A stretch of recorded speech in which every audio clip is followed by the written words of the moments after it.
Olá a todos e a todas, o meu nome é Tatiana Yokoi, eu sou uma das autoras do primeiro eixo do curso de formação básica da Escola Nacional de Socioeducação. Vou me apresentar para vocês, né, e comentar um pouquinho do conteúdo do primeiro eixo. Eu sou psicóloga, sou mestre, sou doutora em psicologia pela Universidade de Brasília. No meu mestrado eu investiguei processos de desenvolvimento de adolescentes numa casa sem liberdade. E no meu doutorado eu me dediquei a propostas, né, de formação para o profissional que atende dentro do sistema socioeducativo. Eu fui professora de psicologia na Universidade de Brasília, na Universidade Católica de Brasília, e eu tenho trabalhado em diversas propostas de capacitação e formação profissional em socioeducação, especialmente, né, junto com as equipes da SDH e do MEC. Eu tenho pesquisado, tenho lecionado e tenho atuado em socioeducação já há uns 13 anos e tenho percebido, né, uma série de mudanças de lá para cá. Eu destacaria a própria criação da Escola Nacional de Socioeducação como um dos aspectos centrais para que a própria lei do SENASE se torne, né, concreta nas práticas, né, do dia a dia dos programas de atendimento socioeducativo.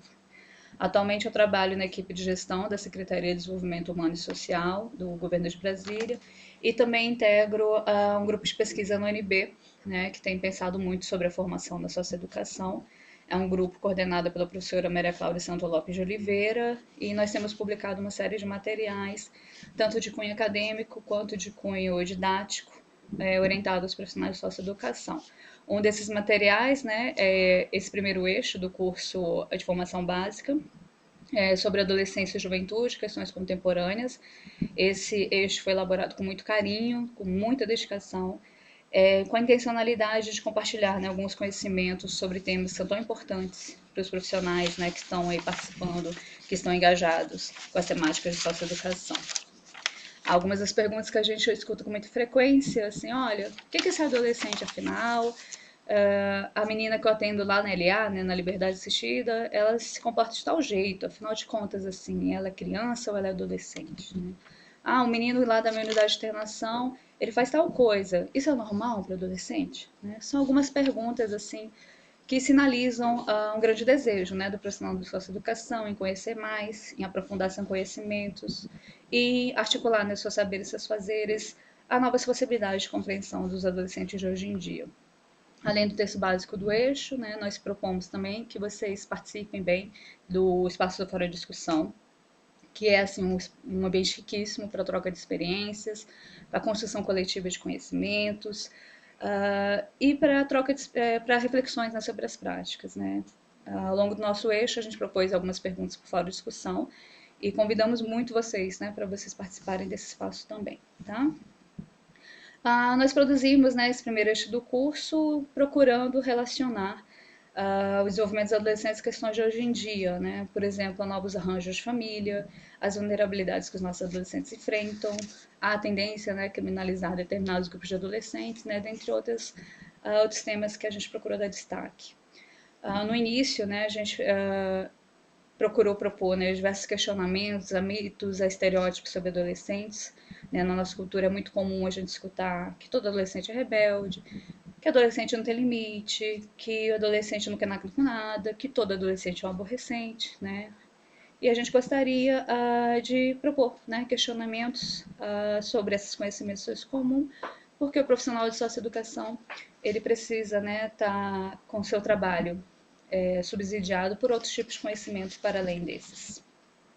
Nós também no eixo apresentamos várias perspectivas para a compreensão da adolescência, por exemplo, perspectivas cronológicas, etárias, que dão subsídio, né, ações, por exemplo, a classificação indicativa de um desenho animado, de um filme, outras perspectivas que usam, né, critérios sociais, por exemplo, a hora que se tira a carteira de motorista para dirigir, a hora que se consegue o primeiro emprego, na hora que sai da casa da família. Outras perspectivas que consideram a adolescência como uma fase típica, né, desenvolvimento humano, né, com estágio de desenvolvimento.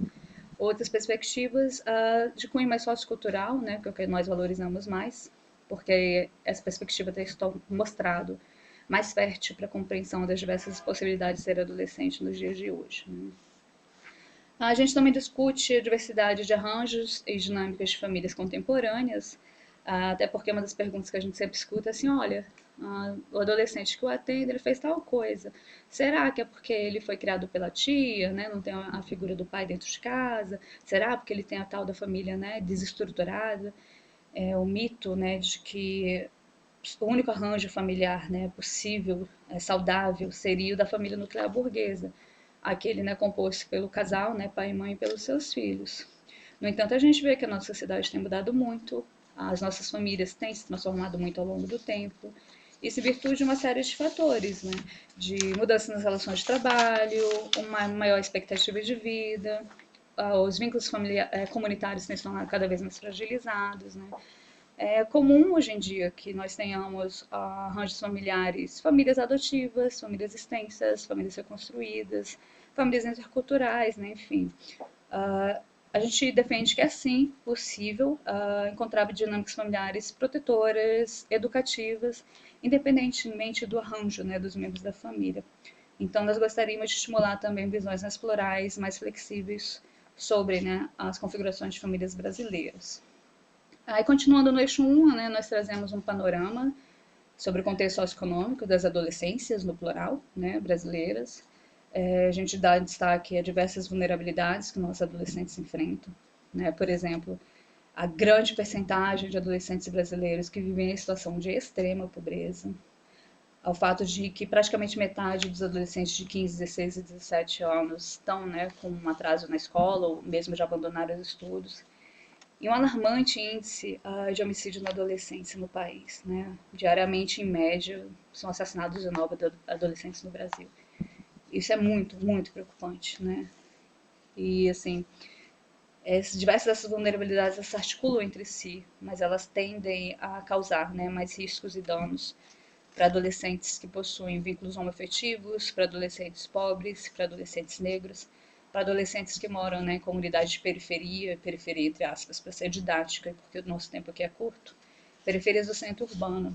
Né? Então, são questões muito importantes que os profissionais de educação precisam, né, estar bem, bem familiarizados, né, para que possam qualificar cada vez mais o seu trabalho dentro da socioeducação.